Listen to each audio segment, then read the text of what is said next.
Hi, so I thought I would do a little like bookshelf tour, I guess, and there's going to be 4 parts because I have 4 different shelves or like book areas in my apartment, and this shelf, which is the one I normally film in front of, is like my favorites, so the books I like a lot.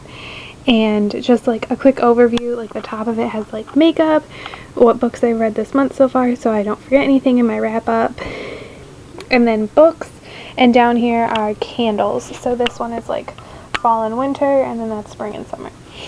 And then just really quick, what's on it that's not book related so I can rip it off is mostly Disney stuff, really. So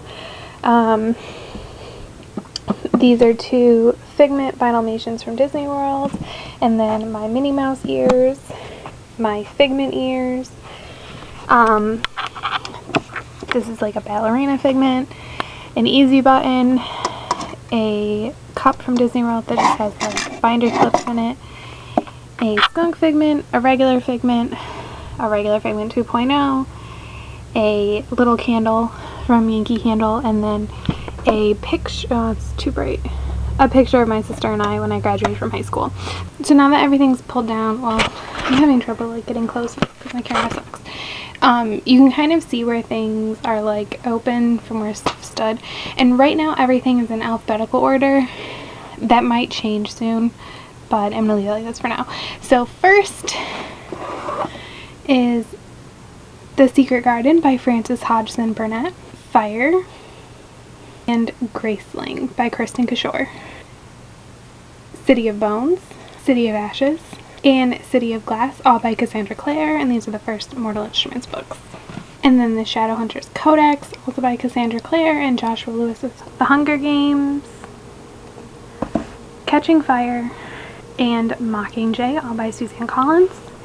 And then this is where it gets a little weird because I have a series that is in part paperback and part hardcover, so they end up out of order, but whatever. I have Remember Me Without a Dust Jacket by Sophie Kinsella.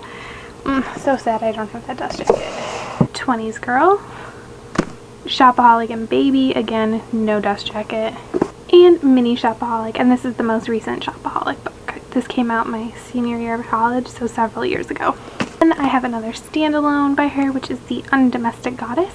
And now we go down to the next layer.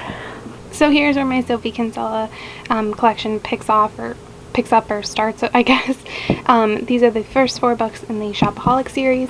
So you have Confessions of a Shopaholic, Shopaholic Takes Manhattan, Shopaholic Ties the Knot, and Shopaholic and His Sister. Next is Crash Into You by Katie McGarry, and if I owned Pushing the Limits, that would be here too, but unfortunately this is the only one I own.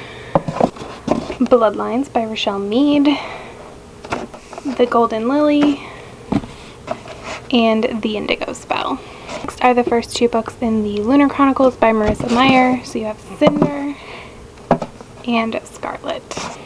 You have one of my favorite contemporary series, which is like highly underrated, and that is Dairy Queen, The Off Season, and Front and Center. And so that's the first, second, and third books in the Dairy Queen series, and this is by Catherine Gilbert Murdoch. Anna and the French Kiss by Stephanie Perkins, and I do have the old cover. I actually really like this. I don't like Lola, but I like Anna, but I think I'm going to eventually buy them all in new covers so that they don't match. Lola and the Boy Next Door by Stephanie Perkins, Crown Jewel by Sherwood Smith, which is a favorite, and again another underrated book. This was originally a duology, but they bound it into 1 book. And then again, this is where it gets weird because I have some books in this series that are hardcover and some that are paperback. Also, the whole series isn't on the shelf. I only have the ones that I really, really like on the shelf, I guess. The other ones are just over with my other romance novels, and that's The Black Dagger Brotherhood by J.R. Ward, which is the Black Dagger Brotherhood and Insider's Guide, and so this includes like interviews with the characters, a novella, and just some other fun things. It's actually a pretty good read if you like the series, I think. Lover Avenged, and Lover, oh my gosh, that book's so heavy, and Lover at Last, which is the most recent book. This is the one that came out last year. Yeah, This one was hotly anticipated. The other Black Dagger Brotherhood books that I own, so I have Dark Lover, which is the first one, Lover Eternal, which is the second, Lover Awakened, which is the third and my favorite, Lover Unbound, which I'm not sure, I feel like this is fourth or fifth, I'm not 100% sure, but I love this one, and then Lover Mine, which is farther in, I don't know numbers now. And then the last real book is The Program by Suzanne Young, which is, yes, so that is my favorites shelf of things for watching. Bye! That was easy.